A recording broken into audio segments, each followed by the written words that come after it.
Ration அரிசியை எந்த அமைச்சராவது சாப்பிடுவார்களா? பரந்தூரில் திமுக அரசின் பேராசை.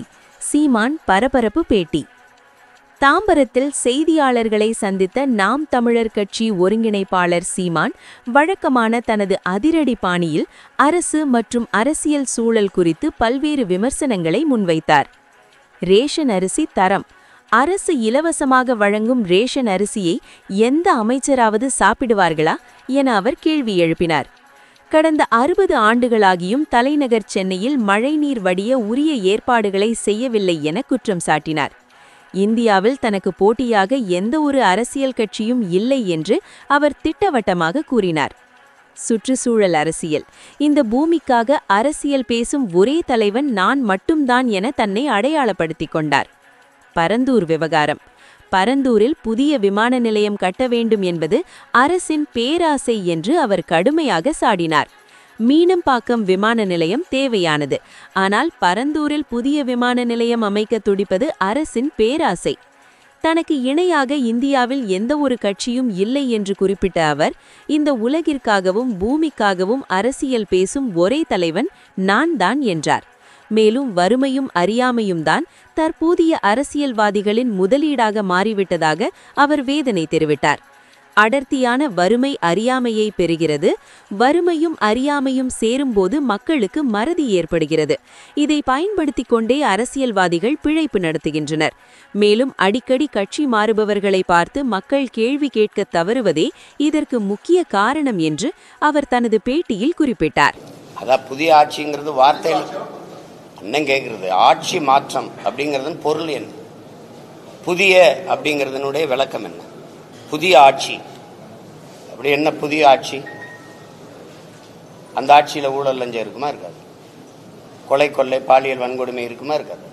அந்த ஆட்சியில் இந்த மாதிரி இந்த சாராய கடைகள் இருக்குமா இல்லை மூடப்படுமா? அந்த ஆட்சியில் ஆறு மணல் அள்ளப்படுமா, மலைகள் மணலாக நொறுக்கி கோரியா வெட்டி ஏற்றப்படுமா இல்லை தடுக்கப்படுமா? நிலத்தின் வளங்கள் எல்லாம் கொள்ளையடிக்கப்படுமா இல்லை பாதுகாக்கப்படுமா? என்ன செய்யப்படும்? கல்வியின் தரம் அப்படியே உயர்ந்துருமா? தனியார் முதலாளிகளுக்கு இணையான தரத்தில் அரசு குடிகளுக்கு கல்வியை கொடுத்துருமா?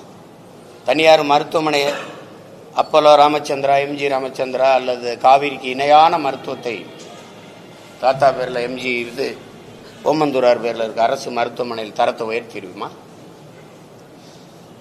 என்ன என்ன நடந்துரும்? புதிய ஆட்சினா என்ன ஆட்சி? பசி இல்லாத மக்கள் உறங்க போவாங்களா? என்ன நடந்துரும் சொல்லுங்க. புதிய ஆட்சி இதுவரை இருந்ததுலேருந்து புதுசு என்ன புதுசு? சாலை சரியா போட்டுருவீங்க, தடையற்ற மின்சாரம் கொடுத்துருவீங்க, போக்குவரத்து சரியாயிரும். என்ன இங்க பெண்களுக்கு மட்டும் இலவச பஸ் பாஸ், நீங்க ஆண்களுக்கு இலவச பஸ் பாஸ், மொத்தமா பஸ்ஸை சும்மா ஓட்டுவீங்க. கண்டக்டர் காசு, டிரைவர் காசு யாரு எங்க சொத்தவத்திட்டு இருந்து கொடுப்பீங்களா, எங்க கிட்ட இருந்து எடுத்து கொடுப்பீங்களா? இதுல என்ன இதெல்லாம்? இது ஒரு ஆட்சி, இது ஒரு ஆட்சி மாற்றம். இதுல என்ன ஆட்சி மாறி என்ன ஆகுது?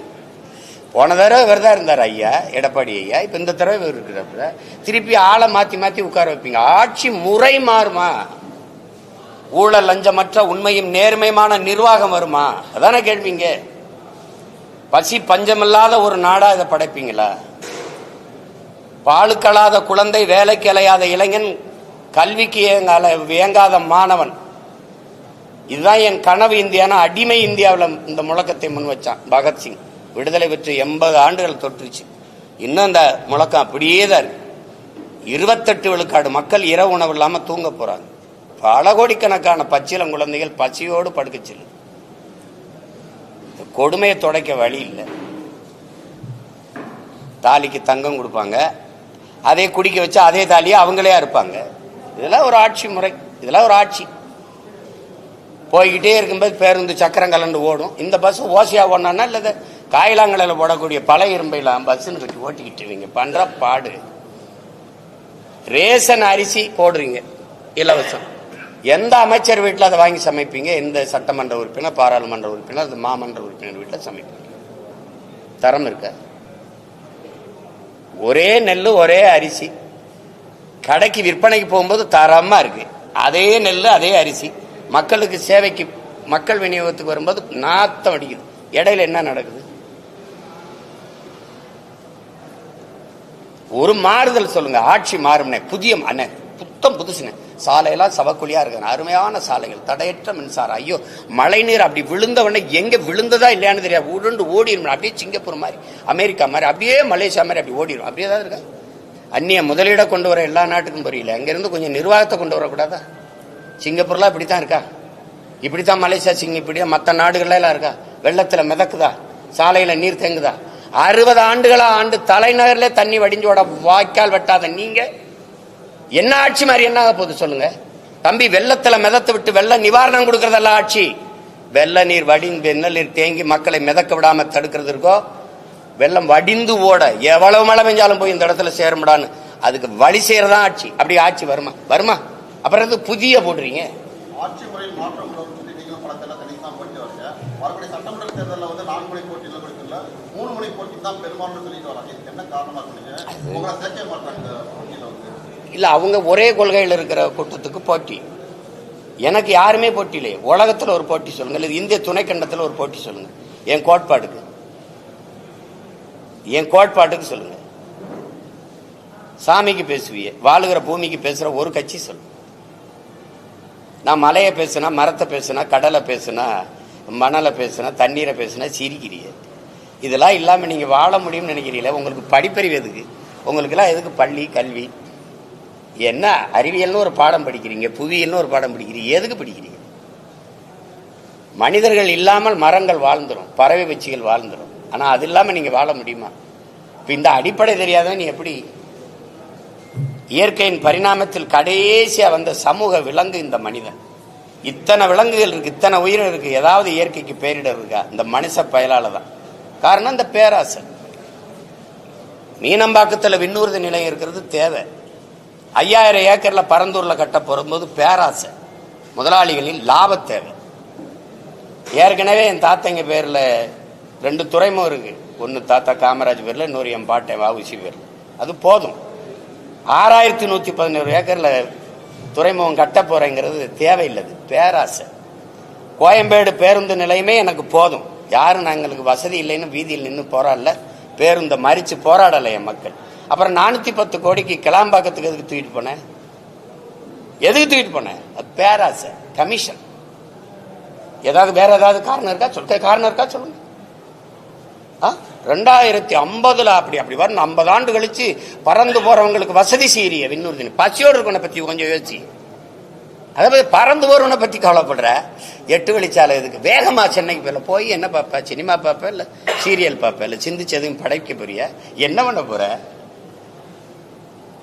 ஏதோ ஒண்ணு, மலையை வெட்டி ரோட போட்டுறணும், காடை அழிச்சு ரோட போட்டுறணும், வேகமா போகணும். வீட்டுக்கு போவியா, சுடுகாட்டுக்கு போவியா? எல்லாத்தையும் போட்டுட்டு.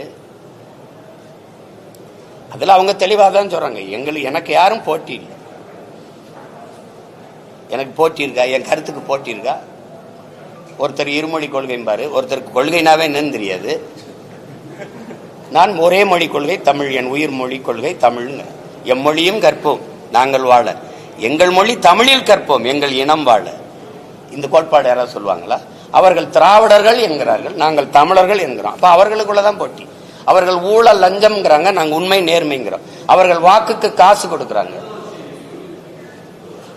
நாங்க வாக்க விற்க கூடாதுங்கிறோம். மதிப்புமிக்க கருவி ஜனநாயகத்தில் மக்களுக்கு இருக்கிற மதிப்புமிக்க வலிமையான உரிமை வாக்குங்கிறோம், அதை விற்க கூடாதுங்கிறோம். என் மக்களை வாக்கை விற்கிற சந்தையா மாத்தினது யாரு? இந்த கட்சிகள். ஓட்டுக்கு காசு கொடுக்கிற கட்சிகளுக்குள்ள போட்டி. அப்ப அவங்க சரியா தானே சொல்றாங்க, நான் வாக்குக்கு காசு கொடுக்க மாட்டேன். அவங்க ஒரு தொகுதிக்கு 30 கோடி 15 கோடி 20 கோடின்னு செலவு பண்ணுவாங்க. நான் அந்த வட்டி காசை கூட செலவு பண்ண எங்களுக்கு வசதி இல்லை. அப்ப வேற தானே, நாங்க அந்த போட்டியில் இல்லை தானே. ஏதாவது சரிதான் அண்ணன் சொல்றது, போட்டியில் இல்லை. அவங்க எனக்கு போட்டி இல்லை, எனக்கு யாருங்க போட்டி இல்லை. தேர்தலுக்கு தேர்தல் அணி மாறி கட்சி மாறி தேர்தலை எதிர்கொள்றாங்க. அப்ப மக்களை முட்டாளா நினைக்கிறாங்கிறது என்ன கேள்வி? என்ன நினைக்கிறாங்க தான். மக்களுக்குள்ள அந்த ஒரு அறச்சீற்றம் இல்லை. அது ஐயா சகாயம் ஏதாவது அடிக்கடி கொடுப்போம், அறச்சீற்றம் இல்லை.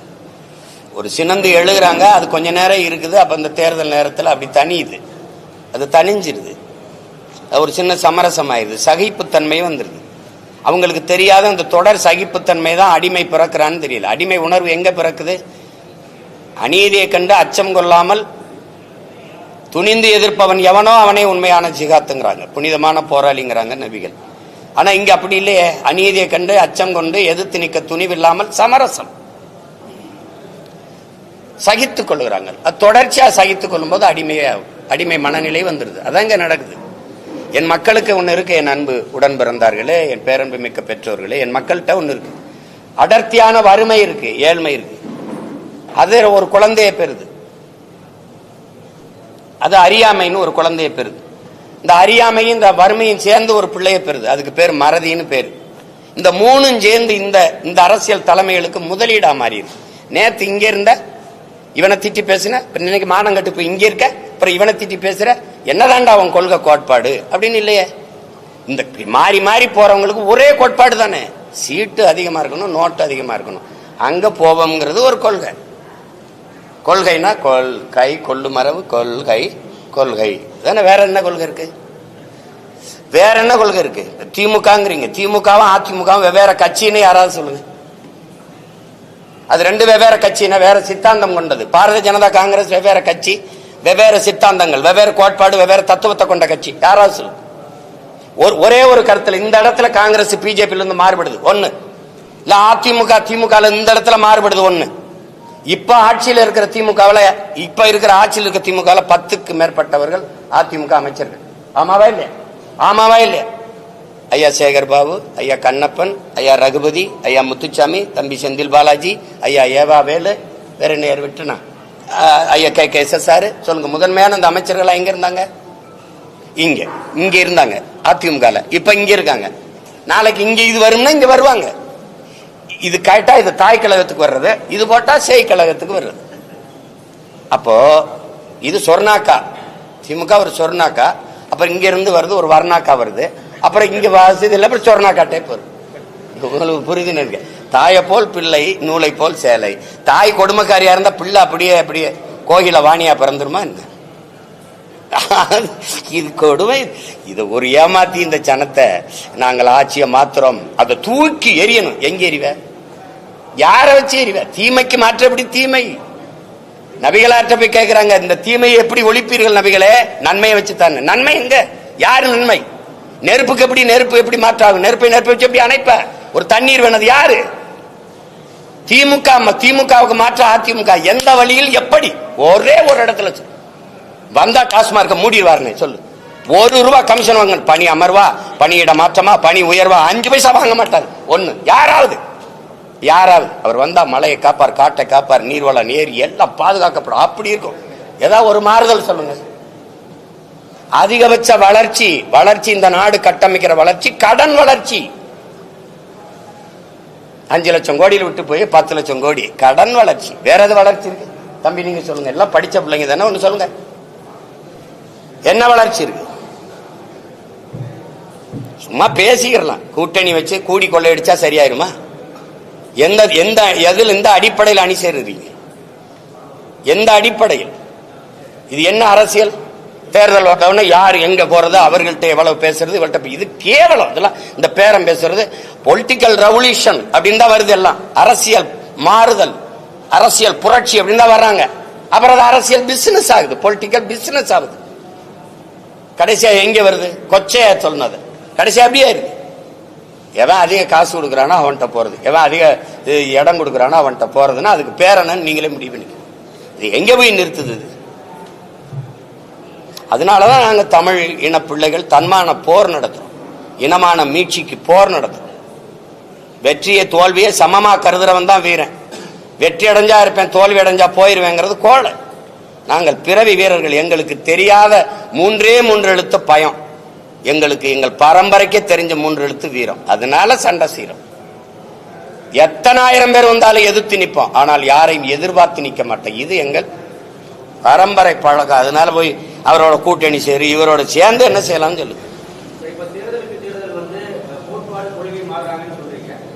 கோட்பாடு கொள்கை மாறுறாங்கன்னு சொல்றீங்கன்றீல, அது நடக்குதா இல்ல? நான் கேட்டா பதில் இருக்கா? உங்க கேள்வி எவ்வளவு தவறா இருக்கு. சொல்றீங்களே அப்படின்னா நான் இல்லாத ஒன்றை சொல்ற மாதிரி நீங்க சொல்ல வரீங்க. அப்புறம் யாரை நீங்க கட்சியை சார்ந்தவர்கள் எல்லாருமே அந்த நடவடிக்கையில தான் இருக்காங்க. பட் இப்ப நீங்க குறிப்பிட்டு சொல்றதா இருந்தா இந்த தேர்தலில் யார் சொல்றீங்க? இந்த தேர்தலில் யார் யார் மாறி மாறி போறாங்களோ அதை சொல்லுங்க. நீங்க நான் என்ன கேட்கிறேன், ஒரு கட்சியோட போய் கூட்டு சேர்ந்து தேர்தலை சந்திக்கணும்னா அந்த கட்சியோட நின்னா தான் வெல்ல முடியும்னா தனியா கட்சி இருக்கு. ஒன்னும் பேச மாட்டேங்கிறீங்க. யாரை எதிர்த்து கட்சி ஆரம்பிச்சீங்க? எந்த நோக்கத்திற்காக கட்சி ஆரம்பிச்சீங்க? எந்த லட்சியத்திற்காக கட்சி ஆரம்பிச்சீங்க? இந்த கேள்விக்கு என்ன பதில் வச்சிருக்கீங்க?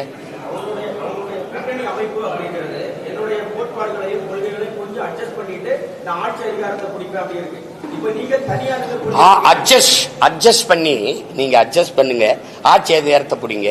என்னத்தை பண்ணீங்க? அட்ஜஸ்ட் பண்ணி ஆட்சி அதிகாரத்தை பிடிச்சு மக்களுக்கு செஞ்ச ஒரே ஒரு நல்லது, ஒரு நல்லது தான் கேட்கிறேன். ஒரு நல்லது. கூட்டணி போயிட்டிய மாறி மாறி இங்க போனீங்க 5 வருஷம் இருந்தீங்க, இங்க போனீங்க 5 வருஷம் இருந்தீங்க, இங்க 5 வருஷம் இருந்தீங்க. இந்த கூட்டணியில இருந்து நாங்கள் சாதிச்சது இது ஒன்று சொல்லு. இப்ப எங்க அண்ணன் மது ஒழிப்பு மாநாடு போட்டாங்களா? எங்க அண்ணன் திருமாவளவன் விடுதலை சிறுத்தைகள் போட்டுச்சா? இப்ப எங்க கூட்டணியில் இருக்காங்க? திமுகவில். மது மூடாம திறந்து வச்சிருக்க பெருமகன் யாரு? அப்ப மது ஒழிப்பு மாநாடு பயனற்றதாயிருச்சா? இப்ப மதுவை ஒழிக்கிறவன் எவனும் அவனோட கூட்டணி அப்படின்னு பிடிவாதமா இருக்கணுமா இல்லையா? ஏன் இல்ல? சாதிவாரி கணக்கெடுப்பு எங்க ஐயாவுடைய கொள்கை.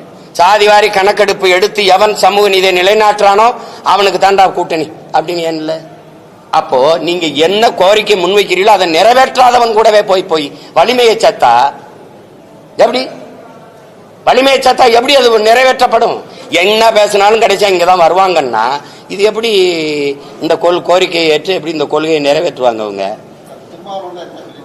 எந்த ஒரு கோரிக்கை வைக்காமலே தொடர்ந்து ஒரு தைரியம் வேணும் அப்படின்னு சொல்லி அவரே கூட்டத்தில் நிக்கிறதுக்கு வீரமும் துணிவும் தேவையில்லை, தனிச்சு நிக்கிறதுக்கு தான் வீரமும் துணிவும் தேவை. அது இப்ப எங்க அண்ணனை போய் நான் எங்க அண்ணன் எடுத்த நிலைப்பாட்டை குறை சொல்லவோ இது சொல்லவோ நான் இல்லை. அது அவர் முடிவு, அவங்க நிலைப்பாடு, அது இல்லை. நாங்கள் இதுல நிக்கிறதுக்கான காரணத்தை சொல்றேன். இந்த சமரசம் என் முன்னவர்கள் செஞ்சதுனால படிப்பறிவையும் விட மேலானது பட்டறிவு.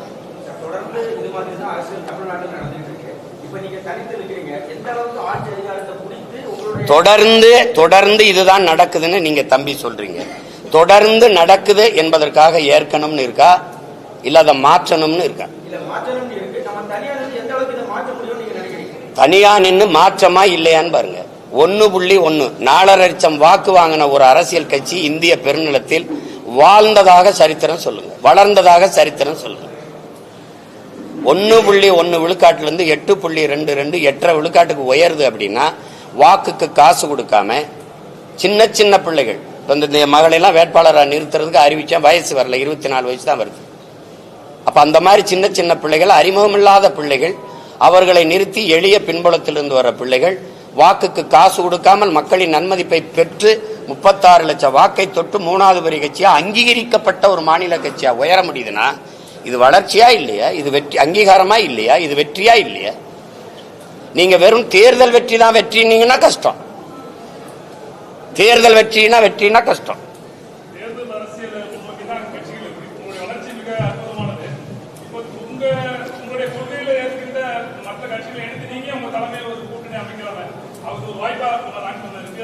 என் கொள்கையை எதிர்த்து தான் இங்க நிறைய கட்சிகள் இருக்க வெளியே ஏற்று ஒரு கட்சியும் இல்ல. நீங்களே சேர்த்து விடுங்க. நீங்க எல்லாருமே பெரியாருங்கிறீங்க, 3 கட்சி. நான் எங்கள் இனத்தின் முன்னோர்கள் எல்லாருமே எங்களுக்கு பெரியாருங்கிறோம். உங்களுக்கு புரியுதா? அதே ஐயா பெரியாரே எங்க தாத்தா முத்துராமலிங்க தவிர பெரியாருன்னு எழுதுறாப்ல. எங்களுக்கு எங்க அண்ணன் புதுவரை எத்தனதுரை எங்கள் தாத்தா கியாப்பை விஸ்வநாதர் தமிழ் இனத்தின் பெரியார்னு பேசுறது இருக்கு. எங்களுக்கு ஒவ்வொருத்தனும் பெரியார். அப்ப கோட்பாட்டு அளவுல நாங்க மாறுபடுறோம். இந்திய துணைக்கண்டத்தில் இந்திய பெருநிலத்தில் எந்த ஒரு இனம் தன்னை திராவிடன் என்று வரையறுத்துக் கொள்ளும். திராவிட பண்பாடு, திராவிட நாகரிகம், திராவிட கலாச்சாரம், திராவிட கட்டட கலை என்று எந்த ஒரு இனம் தன்னை வரையறுத்துக் கொள்ளும், தன்னை அடையாளப்படுத்து. என்னை ஏன் உலகத்தின் தொல்குடியை மூத்த ஒரு பேரினத்தை, என்னை ஏன் என் அடையாளத்தை திராவிட அடையாளமா மறக்கிறேன்? சாதிய இழிவை தொடைத்தெறிய போராடுவதை விட செத்து ஒழிவது மேலானது. தொடைத்தெறிய போராடாமல் இருப்பதை விட செத்து ஒழிவதே மேலானதுன்னார் புரட்சியாளர் அண்ணல் அம்பேத்கர். அதே தான் நாங்க நினைக்கிறேன். எங்க மேல் சுமத்தப்பட்ட திராவிட இழிவை தொடை தெரிய போராடாமல் இருப்பதை விட செத்து ஒழிவதே மேலானதுன்னு நினைக்கிறேன். யார் என்ன எதுக்கு நீ திராவிடங்கிற? என் மொழி தமிழ், என் இன அடையாளம் தமிழன். அதுல எதுக்கு நான் மட்டும் திராவிடனா இருக்கணும்? தமிழர் என்றால் யார் யார் தமிழர்னு கேக்குறீங்க. சரி, திராவிடர் என்றால் யார் யார் திராவிடர்னா பதில் சொல்லுங்க. நான் யார் யார் தமிழர்னு சொல்றேன்.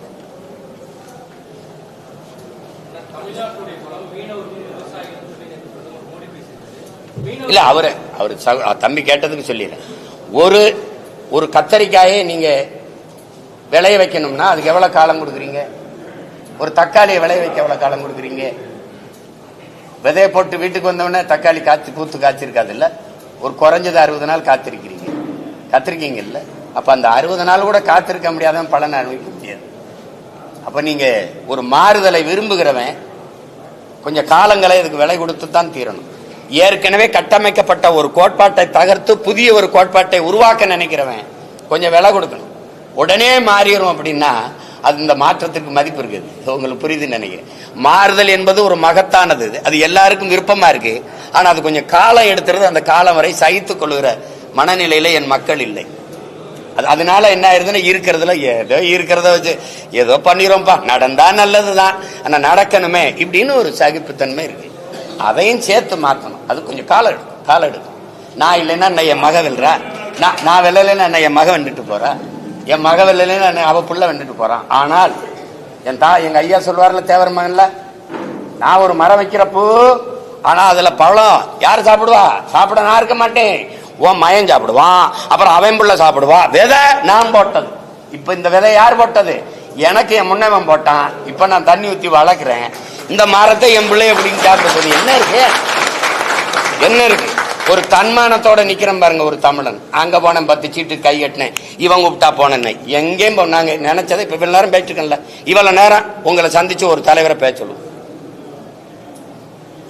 இவ்வளவு கேள்வி கேட்கிறீங்க, நான் பொறுமையா பதில் சொல்றல. எப்படி யாரையாவது சந்திச்சு பேச சொல்லுங்க. கூட்டணிக்கு மாறி மாறி போறதுக்கு ஒரு விளக்கத்தை சொல்ல சொல்லுங்க, நியாயமான ஒரு காரணத்தை சொல்ல சொல்லுங்க. எங்க திமுகவை தூக்கி ஆட்சியிலிருந்து இறக்கி தூக்கி போடுறதே ஒரு இந்த கட்சிகளுக்கு கொள்கையா?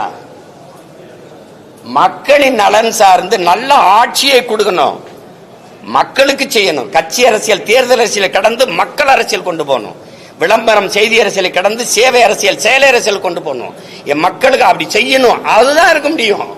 திமுகவை ஒழிச்சிடணும். திமுக அப்புறப்படுத்திட்டு பேயை விரட்டி விட்டு பிசாசை உட்கார வைக்கிறது, பிசாசை விரட்டி விட்டு மறுபடியும் பேயை உட்கார வைக்கிறது இல்ல. எப்படி எங்க ஊர்ல சொல்லுவான், மதவாத கட்சிய தம்பி மதவாத கட்சியை முதல்ல கதவை திறந்து கூட்டிட்டு வந்த ஆள் யாரு தம்பி? கோலம் போட்டு அப்படி வாசல்ல பூசணியில பூ வச்சு வர வச்சது யாரு? தெரியாது யாரு? அதை ஏன் சத்தமா சொல்ல மாட்டேன்? கேள்வி மட்டும் சத்தமா கேட்கிற தம்பி.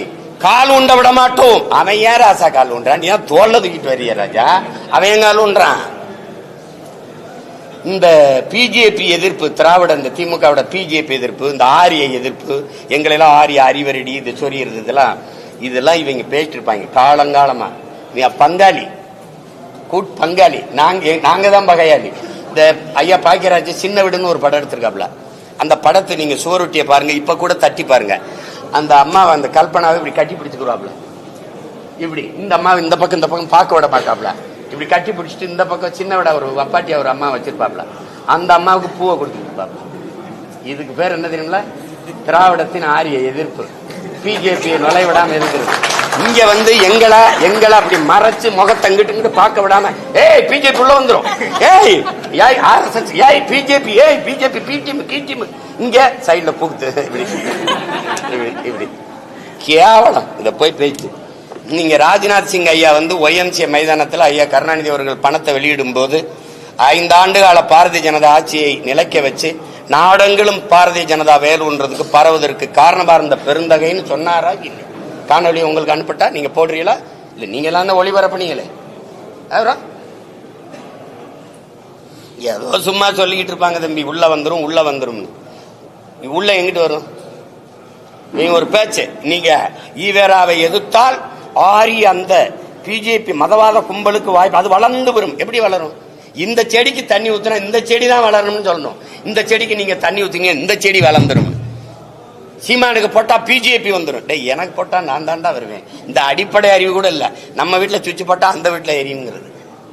ஒரு கூமட்ட கூட்டத்தை வச்சுக்கிட்டு நீங்க என்ன தேவை பேசிட்டு இருக்கிறது. எங்க எதிர்த்தாம ஒரு ஈடின்னு போடுங்க. ஈடி இந்தா வர்றேன் மோடி ஓடின்னு போடுங்க. அப்புறம் போட்டு என்ன எல்லாம் தெரிஞ்சுக்கிட்டு என்னை போட்டு கேட்டு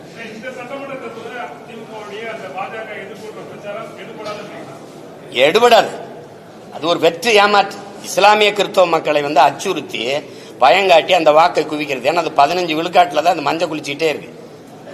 சிறுபான்மை மக்கள்னு சொல்லும் போதே அது எவ்வளவு பெரிய துரோகத்தை செய்யுது. சிறுபான்மை மக்களின் பாதுகாப்பு சொல்ற நீ யாரு? முதல்ல நீ யாரு?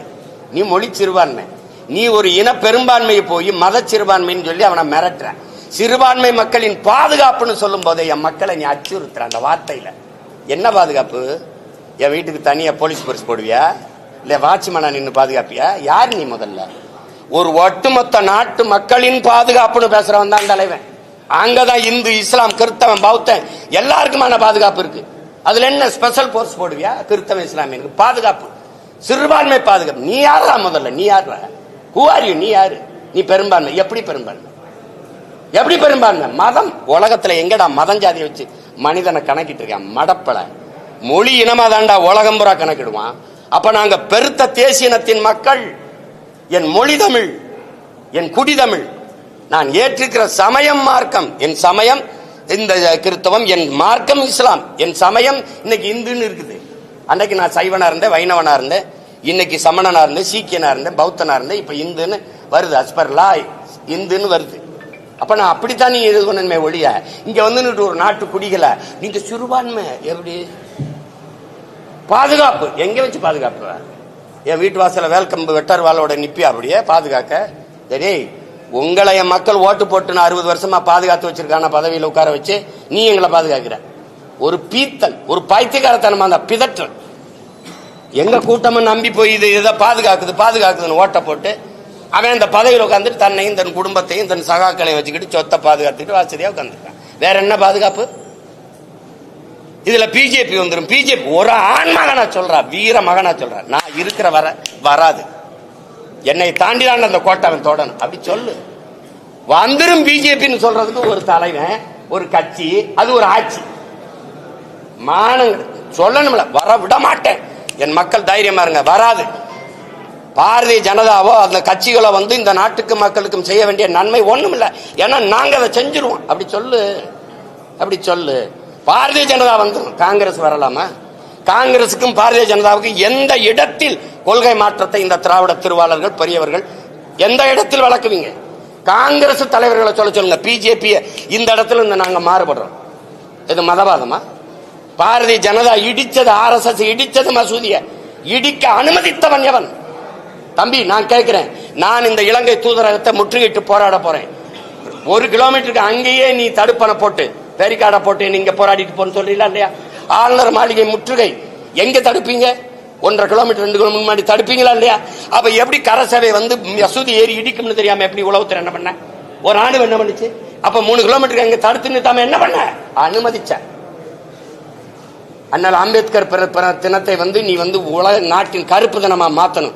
தாழ்த்தப்பட்ட இந்த இஸ்லாமிய மக்கள் எழுச்சி வரக்கூடாதுன்னு அந்த நாளை கருப்பு தினமா திட்டமிட்டு மாத்தினீங்க. நீங்க எல்லாம் இடிக்க அனுமதிச்சா. நீ ராமர் கோயிலுக்கு ஐயா அடிக்கல் நாட்டும் போது மோடி ஐயா கங்க்ராச்சுலேஷன் ராகுல் காந்தி வாழ்த்து சொல்றாரு. எங்க மாறுபடுது? எங்க மாறுபடுது? எது GST இல்லையா? எதுல? நீட்லயா? இல்ல CAA NRC இல்லையா? இல்ல NIA இல்லையா? எந்த கொள்கையில? வெளியுறவு கொள்கையிலையா? பொருளாதார கொள்கையிலையா? மருத்துவ கொள்கையிலையா? பாதுகாப்பு கொள்கையில? இந்த இடத்தில் பாரதிய ஜனதா காங்கிரஸ் முற்றிலும் மாறுபடுது. ஒரே ஒன்னு சொல்லுங்க. அதனாலதான் சொல்ற, கொடியில் வண்ணம் மாறும், கொள்கையில இவங்களுக்கு என்ன மாறாது. பூரா திருட்டு போயிரு. நீ பேசிட்டு நீ என்னமா பிஜேபி வந்துடும். பிஜேபி வரக்கூடாது, காங்கிரஸ் வரலாமா? இந்த நாட்டில் தமிழ் மக்கள் படுகிற அவ்வளவு துயரத்திற்கும் காரணம் யாரு? காங்கிரஸ். 500 TMC 450 TMC வந்துகிட்டு இருந்த தண்ணி, காவிரியில் வந்துகிட்டு இருந்த தண்ணியை தரவிடாம தடுத்தது யாரு? வழக்கு போட்டதா யா கருணாநிதி. அந்த வழக்கை திரும்ப பெறுங்க மிரட்டி அந்த வழக்கை திரும்ப பெற வச்சது யாரு? அம்மையார் இந்திரா காந்தி. கச்சத்தீவை தான் தோன்றித்தனமா எடுத்து சிங்களனுக்கு தாரை பார்த்து கொடுத்தது இந்தியாவோட தான் அந்த நிலப்பரப்பு. என்னோடது என் பாட்டன் சேதுபதி எடுத்து கொடுத்தது யாரு? நீங்க. ஒரே ராத்திரியில சினிமா பண்டார நாயக்கா சாஸ்திரி கையெழுத்து போட்டு என் மக்களை நாடற்றவன ராத்திரியில இறக்கி விட்டவன் யாரு? நீ. இந்த நிலத்தில் இருக்க நச்சு திட்டம், அணுகுலை, ஸ்டெர்லைட், மீத்தேன், ஈத்தேன் எல்லாத்தையும் கையெழுத்து போட்டு கொடுத்தது யாரு? நீ. கல்வியை மாநில பட்டியலிருந்து பொதுப்பட்டி தூக்கிட்டு போனது யாரு? நீ. அப்புறம் நீ புதுசா என்னமோ எங்களுக்கு எல்லாம் நல்ல செய்யப்படுற என்ன செய்யப்படுற? முதல்ல அந்த நாட்டில் இந்திய திணிச்சு இந்த நாட்டில் என் தாய்மொழி அழிக்க துடிச்சது நீ. என்ன சொல்லுங்க, ஏதாவது சொல்லுங்க. என்ன நீ இதுல இருந்து மாறுபட்டுட்ட? அப்ப பிஜேபி வரக்கூடாது, காங்கிரஸ் வரலாமா? ஒரு தேசிய இனத்தின் விடுதலை கனவை அழிச்சு நாசமாக்கின கட்சி காங்கிரஸ். கண்ணு முன்னாடி என் இனத்தை கொன்று வச்ச கட்சி அதிகாரம் காங்கிரஸ். சிங்களனுக்கு கனவில் கூட என்ன வராது தமிழர்களை வென்றுவிட முடியும்னு. அவனுக்கு இரு கரமும் கொடுத்து, வட்டி இல்லாத கடனா 80,000 கோடியை கொட்டி கொடுத்து, ஆயுதம் கொடுத்து, பயிற்சி கொடுத்து, போர்க்கப்பலை கொடுத்து என் மக்களை அழித்து ஒழிக்க வைத்தது இந்த காங்கிரஸ் கட்சி. அதன் ஆட்சி கூட நின்னது இந்த திமுக. நீங்க பேசிக்கிறீங்க இந்த காங்கிரஸ் இனத்தை கொண்டு வச்ச காங்கிரஸ் வரலாம். அதை எப்படி அனுமதிக்கிற? 2 பேருமே வரக்கூடாதுன்னு சொல்ல. அப்பதான் நீ ஆண்மகன். இந்திய கட்சி எதுக்குன்னு கேளு. சரி, பாரதிய ஜனதா கட்சி நிலைப்பாடு காவிரியில, காங்கிரஸ் கட்சி நிலைப்பாடு முல்லை பெரியாற்ற காங்கிரஸ் இல்ல கச்சத்தீவு மீட்புல 2 கட்சிக்கும் வேறுபாடு. ஏதாவது ஒண்ணு சொல்லுங்க, ஒண்ணு சொல்லுங்க. எந்த இடத்துல? பாரதிய ஜனதாவே பேசுறியே, காங்கிரஸ் வரலாமா? ஏன் அதை குட்டி வர? என் இனத்தை கண்ணு முன்னாடி கொன்னு குவிச்சிட்டு அதே இனத்துல வாக்கை பெற்று வலிமையான அதிகாரத்துக்கு ஆட்சிக்கு வந்துட முடியும்னா நாங்க மானங்கட்ட கூட்டம் ஆயிட்டோம்னா நீ மஞ்ச குளிக்கிற. நீ வேற எப்படி? வேற இந்த கன்னடனை கொண்டுட்டு அல்லது ஆந்திரா தெலுங்கரை கொண்டுட்டு மலையாளியை கொண்டுட்டு நீ இப்படி அந்த மாநிலத்தில் ஒரு ஓட்டு வாங்கிட முடியுமா? வாங்கிட முடியுமா சொல்லுங்க. திரும்ப திரும்ப அவனை கூட்டி வந்துட்டு பிஜேபி வந்துடும், காங்கிரஸ் வரலாம். ஏன்னா என் இனத்தை கொண்டு குவிச்சான்ல, என் விடுதலை கனவை பொசிக்கு நாசமாக்கினால, அதனால வரலாம். ஐபிகே அனுப்பி என் இன மக்களை அழிச்சு ஒழிச்சாங்களா, வரலாம். காவிரி நதிநீர் உரிமை பறி கொடுக்க வச்சால வரலாம். கச்சத்தீவை எடுத்து அது கொடுத்ததான்னு சொன்னா அதனால வரலாம். என்னது? எத்தனை காலத்துக்கு இதையே பேசிட்டு தீருவீங்க தம்பி? எத்தனை காலத்துக்கு இதையே பேசிட்டு தீருவாங்க இவங்க? ஒரே ஒரு காங்கிரஸ் கட்சி தலைவரை இந்த பாரதிய ஜனதாவில் இருந்து இந்த இடத்துல நாங்க மாறுபடுறோம். அது மதவாத கட்சி. நீ மிதவாத கட்சியா? அவன் we are all Hindus சும்பா. நீ yes we are all Hindus சும்பா. வேற அவன் சவுண்ட் இந்துத்துவா, நீ சாப்பிட்டு இந்துத்துவா. வேற என்ன சொல்லுங்க? 100 விழுக்காடு இந்துக்கள் பிஜேபி, 90 விழுக்காடு இந்துக்கள் திமுக. நான் சொல்லல, தலைவரே சொல்றாரு என் கட்சியில 90 விழுக்காடு இந்துக்கள். இது பிஜேபியின் பி டீமா, நாங்க பி டீமா? சொல்லுங்கப்பா. என்ன என்ன எத்தனை காலத்துக்கு இந்த ஃப்ராடு, இந்த புழுகுனி வேலையை செஞ்சுக்கிட்டு வண்டி ஓட்டிட்டு இருப்பேன்? ஒரு வீர மகனா நின்னா நீ கவலைப்படாம இரு, வரமாட்டான், நான் இருக்கேன் அப்படி சொல்லு. வந்துருவான். இதை சொல்றதுக்கு வந்த பிறகு என்ன பண்றது? வாத்தியாருக்கு சம்பளம் கொடுக்க முடியல, எல்லா காசையும் வச்சுக்கிட்டு தரமாட்டேங்குது. இந்த புலம்புறதுக்கு ஒரு அதிகாரம், 40 பாராளுமன்றம், அதுக்கு ஒரு ஆட்சி. என் காசை தரலாம், உனக்கு எதுக்குடா நான் வரி கொடுக்கணும்? ஜிஎஸ்டி கிடையாதுடா, தர முடியாதா? சொல்ல முடியாது. சொன்னா என்ன வேணும்? ஈடி. அப்புறம் வார ஓடி, வெரி சாரி மோடி. இதுதானே? இது ஒரு கேவலம். இது ஒரு கட்சிகள் ஆட்சிகள். இதுக்கு